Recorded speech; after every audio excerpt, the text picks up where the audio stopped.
Austin ISD recently closed 4 campuses permanently, and 8 more were discussed as possible closures at a later date.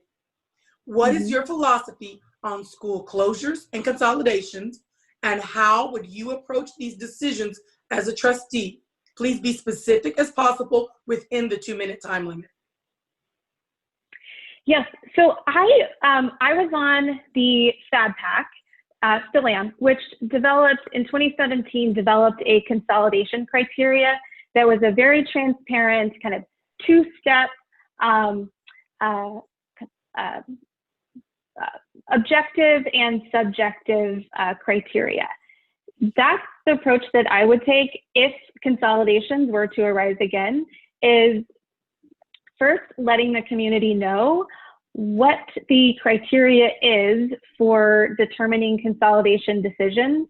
And the methodology that the FABPAC put out there, I think it's a great start, but I would want more community input on refining that. And now we have an equity officer.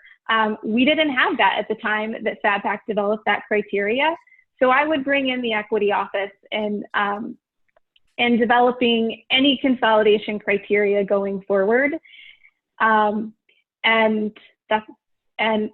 I think the bottom line is that any consolidation decisions need to be transparent, straightforward, and have grassroots community-led decision-making on what that criteria is. Thank you. I have a follow-up question for you regarding the 2017, where you developed the consolidation criteria. My question is, was that criteria followed? And how will you make sure as a board member that it is followed? It was not followed. In fact, the administration and the board went a different direction.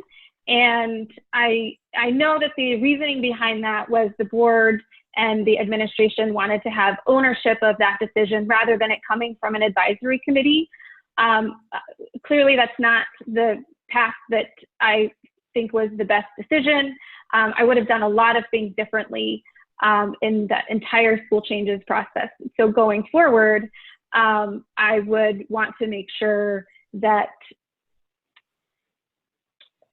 and as a trustee, I would ensure that that's not the way we did it again, that we learn from that past mistake and really bring in the community in creating that criteria. Okay, thank you so much. Lynn, the same question? Yes, I spent time on campuses facing closure, spent time with people and saw as things unfolded the damage that was being done. I think as we move, there are still schools on a possible list. I think we need to start with honesty about what happened. We need to recognize the pain that this caused. We need to honor the fact that the signs were there before the vote. A report was there before the vote about the racism of this, the damage that was going to be done, and we knew this was fracturing our community. We need to look also at the impact of the closures that have happened before we discuss any more. We need a longitudinal look at where students went, about whether financial promises have been kept, about whether students and teachers have been able to travel together. We need to be honest about what has worked as promised and what has not. We also need recognition in the process that schools are more than buildings and numbers. That matters, absolutely that matters, but the process didn't make enough room for the fact of what schools mean in people's lives. Schools are an emotional connection. Schools are the place where you find the person who helps you when your kid is having a problem. Schools are communities, and this fractured that. Any closure process fractures that, and when you try to boil it down to numbers and measures, you're missing something important. The community was loud that mattered, but that was not heard. We also need engagement from Austin ISD that is not public relations, that does not feel like we're being managed. The engagement was not authentic, it didn't make room, and I think the best engagement will come with partners. We need community groups like AISD for All, like GABA, like Austin Voices to be at the table helping to lead those conversations. We also need to use the engagement that closures have brought to talk about bigger issues of equity in Austin ISD. People are paying attention now. people are listening, and we need to talk about the disparities in discipline, the disparities in academics as well. Thank you. Thank you. Piper, what is your philosophy on school closures, consolidations, and how would you approach these decisions as a trustee? It's so difficult. These are hard decisions and they impact families so intimately. And I think that one of the things that I have heard since the school closures is that the community engagement process was broken.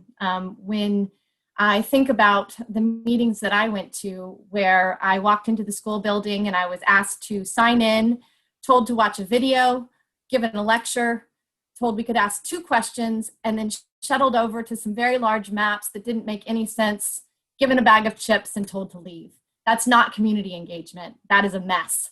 And at SAFE, I work with a lot of passionate people. There's a lot of input all the time. But I think one of the things that does is that even when a decision is made that someone doesn't like, people feel like they've been heard. They feel like they've been a part of the process, and that's huge. I was recently the board chair of Aid Services of Austin, and we were considering whether or not to merge with a large national healthcare system. And we spent a year and a half talking to community partners, talking to patients, talking to staff, talking to a wide array of stakeholders about how they felt. And I started that process thinking one way. I thought we should absolutely not merge.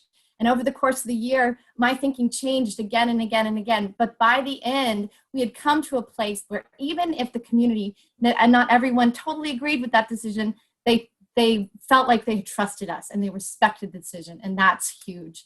And I think the last thing I would say is that after Sims was closed, Norman and Sims came together and they said, we want this school to have both names, and we want an assistant principal from each of these schools. And even though we didn't want Sims to close, we're going to tell you how we can make this work. And by all accounts, from what I hear, that community is now working together, and that's the credit of the community, and that's the community that we need to be listening to the next time we consider closures.